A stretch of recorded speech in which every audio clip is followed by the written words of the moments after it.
आज तो हम लोगों के लिए जी रहे। किसके लिए?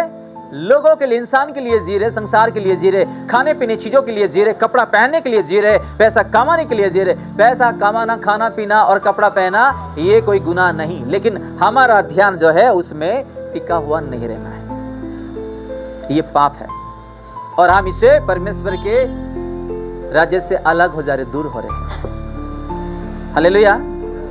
हम जिए तो किसके लिए जिए? अपना परमेश्वर के लिए।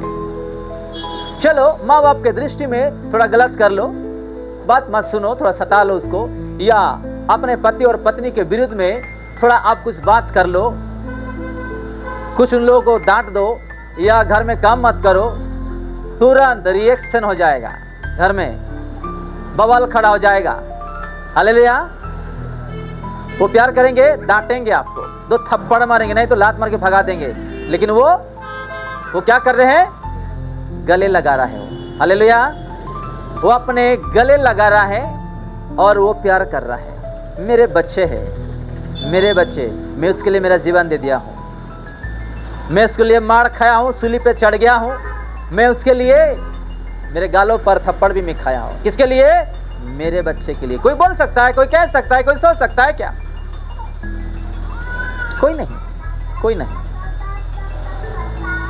आज हम बच्चन जो देख रहे हैं, सुन रहे हैं, पढ़ रहे हैं, हम किसके लिए आज जीना है? आपका घर में बहन लोग पकाओ मत, एक वक्त का रोटी आप घर में पकाओ मत, नहीं तो बर्तन मत धोइएगा। पति लोग क्या करेंगे आपको पता है। और भाई लोग एक हफ्ता काम मत करो, घर में बैठ जाइएगा। बहन लोग क्या करेंगे आप लोगों को पता है। उदाहरण दे रहा हूं मैं। ये क्या है? प्यार संसार वाली प्यार है।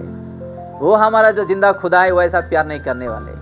आप काम करो या ना करो, आप पाप कर लो, उससे दूर हो जाओ, उसको छोड़ दो, उसको नफरत करो, उसको गाली दे दो, आखिरी सांस तक वो प्यार करता रहेगा। वो कर रहा है, वो करता ही रहेगा। हालेलुया। वो किसी को नहीं छोड़ने वाला, वो पापियों को नहीं छोड़ने वाला, घमंड करने वाले को नहीं छोड़ने वाला, या कत्ल करने वाले को नहीं छोड़ने वाला, या प्रभु को घृणा करने वाले को नहीं छोड़ने वाला, किसी को भी वो नहीं छोड़ेंगे वो। हालेलुया।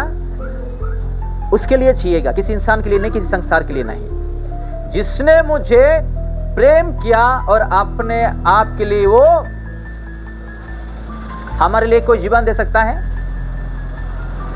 आजकल तो छोकरा छोकरी, लड़के लड़की, वाह, 1 मिनट अगर बात नहीं करें, मोबाइल ही, नया मोबाइल लाने वाला है। माँ बाप को गाली, वो लड़के का गाली किसको आएगा? माँ बाप को। लड़की का गाली माँ बाप को। काम बंद, खाना बंद, 2-3 दिन वही बिस्तर पे पड़े रहते हैं। ये प्यार है? ऐसे लोग जो है नष्ट हो चुके हैं। जो लोग इंसान के पीछे भागेंगे, जो लोग इंसान को प्यार करेंगे, यानी कि संसार वाले की बात कर रहा हूं मैं, आत्मिक की बात नहीं कर रहा हूं। आत्मिक वाले हमेशा प्यार करता ही रहेंगे। कैसा प्यार? यीशु मसीह का प्यार। स्वार्थ का प्यार नहीं करेंगे, कुछ पाने के लिए नहीं करेंगे। उसको मैं प्यार करूंगा तो मुझे कुछ फायदा होगा, है कि नहीं? ये संसार का प्यार बोलते हैं। कुछ पाने के लिए लोग क्या करते हैं? प्रेम करते, दिखावा प्रेम। ये नहीं, क्योंकि मैं पापी था, है कि नहीं?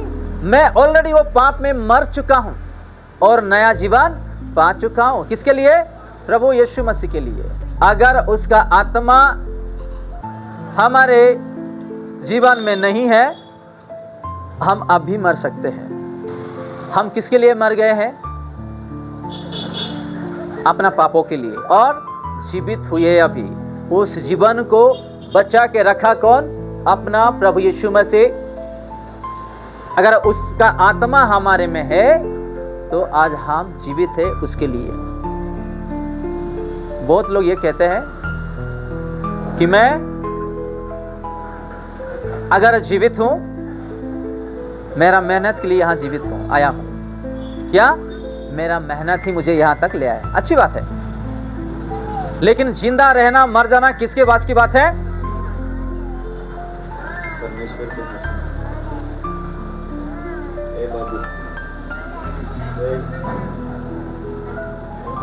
और इस धरती में अगर बहुत साल तक अगर जीवित है, सुने ना, उसको ले जाओ।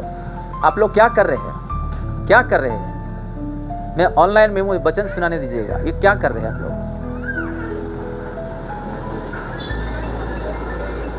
इतने लोग चुपचाप बैठे हैं, आप लोगों का काम है वो सारा चीज करना। अगर मैं वचन बोलूंगा, जिस आत्मा में अगर मेरा आत्मा को, मेरा ध्यान को हटाई देंगे, मैं कुछ नहीं कर सकता हूं।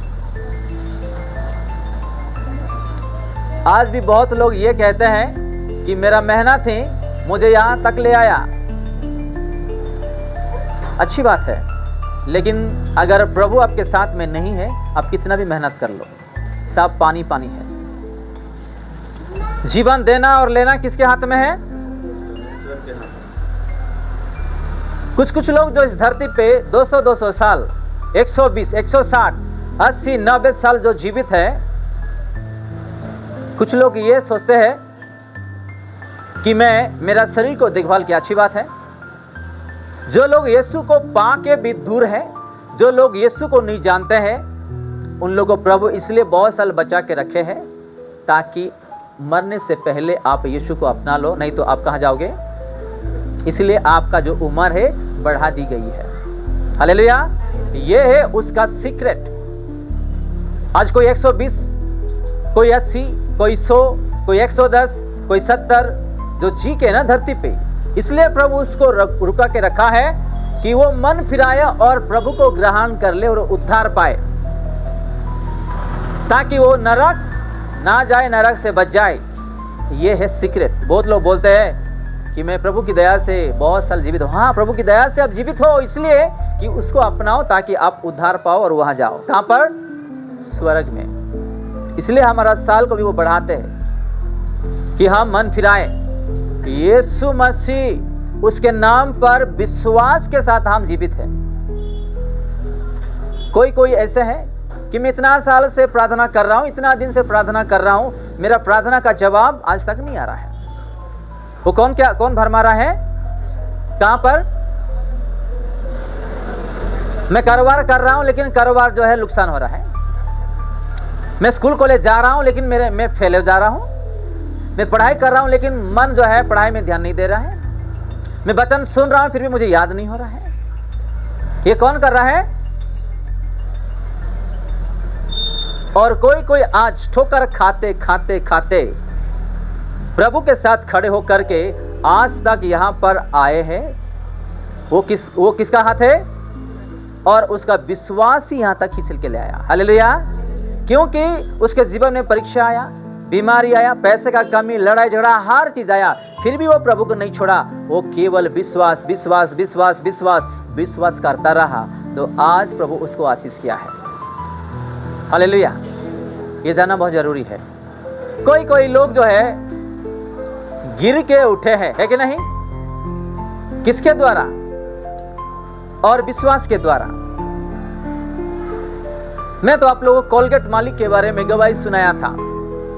जो लोग बिजनेस कर रहे हैं या दुकान चला रहे हैं, तो इस गवाही से आप लोग सीख लीजिएगा। कोलगेट का मालिक कौन है? मसीह परिवार थे। और कोलगेट कंपनी जब वो खोला, अच्छा चल रहा था, कुछ साल तक अच्छा दौड़ रहा था, इनकम हो रहा था। अचानक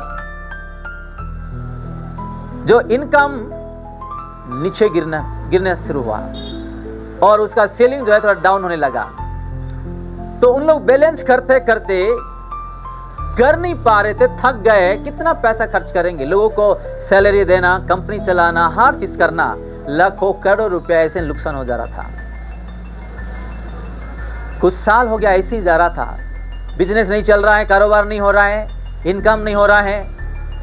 तो उन लोग प्रार्थना करते जा रहे और अचानक मुंह में और सोच में एक ऐसा आलोचना आया कि मेरे खुदावन, मेरे प्रभु यीशु मसीह, बहुत साल हो गया मैं थक गया हूं मांग मांग के और मेरा नुकसान ही नुकसान हो जा रहा है। मैं क्या करूं? मुझे रास्ता दिखाइएगा। मैं वादा करता हूं, अगर मेरा कोलगेट कंपनी को आप अच्छा से चलाओगे, अच्छा सेलिंग होगा और इनकम बढ़ता, 10% नहीं, मैं 20% से ज़्यादा मैं आपका सेवकाई के लिए आपके भवन में दे देता हूँ। हालेलुया। वो एक वादा किया, वादा करने के बाद भी तुरंत कुछ भी नहीं हुआ, और कुछ दिन और कुछ महीना ऐसे ही चलते गया, और प्रभु ने उसका हर एक इनकम को बढ़ाने लगाया। हालेलुया। उसका बढ़ा दिया, उसका सेलिंग को, हर एक इनकम को। आज दुनिया के कोने कोने में कोलगेट फैला हुआ है, हर एक प्रोडक्ट आपको देखने के लिए मिलता है, और उसका बाइबल कॉलेज भी है बाहर देश में। हालेलुया। आज यीशु का सेवकाई के लिए उन लोग कोलगेट में जितना भी इनकम होता है कंपनी में, उन लोग बहुत सारा पैसा जो है दान डोनेशन में दे देते हैं। वो क्या कर रहे हैं कि प्रभु के लिए। मैं इस छोटी वचन से जो विश्वास की बात है यहाँ देखें ना, अगर विश्वास आपके पास है, आपके जीवन में, मेरे जीवन में है, प्रभु कुछ भी कर सकते हैं। हालेलुया। गरीबी को वो अमीरी बना सकता है। सड़कों में रहने वाले, झुपड़ी पट्टियों में रहने वाले लोगों को वो मकान में वो सुला सकता है। कहां से कहां वो लेकर के जा सकता है, अगर हमारे पास विश्वास है। लेकिन एक चीज याद रखिएगा, जब उसके नामों पर हम बढ़ेंगे, कुछ परीक्षा आएगा कि हम उसके लिए टिक पाएंगे, खड़ा हो पाएंगे या नहीं, उसको विश्वास करेंगे नहीं। वो विश्वास करते हैं, अगर वो विश्वास करते हैं तो उसका जीवन में भरपूरी पर वो आशीर्वाद करेंगे। तो हमारे एक जो एकलौते बेटे हैं हमारे पिता का, उसको हमारे लिए दे दिया है। जैसे कि एली का भवन में हन्ना ने क्या किया, जब छोटा था तो प्रार्थना किया, एली ने कहा जा आपको मिल गया है। वो एक मंगनी विनती की थी कि अगर आप बेटे दोगे, मैं क्या करूंगा, आपका सेवकाई के लिए मेरे बच्चों को आपके भवन में दे दूंगा। दे दिया। तो वैसे हमारा पिता भी उसके एक इकलौते बेटे को क्या किया, हमारे जैसे पापी इंसान के लिए इस जगत को दे दिया। कोई है क्या? आप अगर गाली दोगे ना किसी को, या कोई गाली दे रहा है तो आप चुपचाप बैठोगे? आप भी गुस्से हो जाओगे, आप भी गाली देना शुरू कर दोगे। वही गाली सुनने के लिए इधर आया, मार खाने के लिए आया, अपना जीवन देने के लिए आया।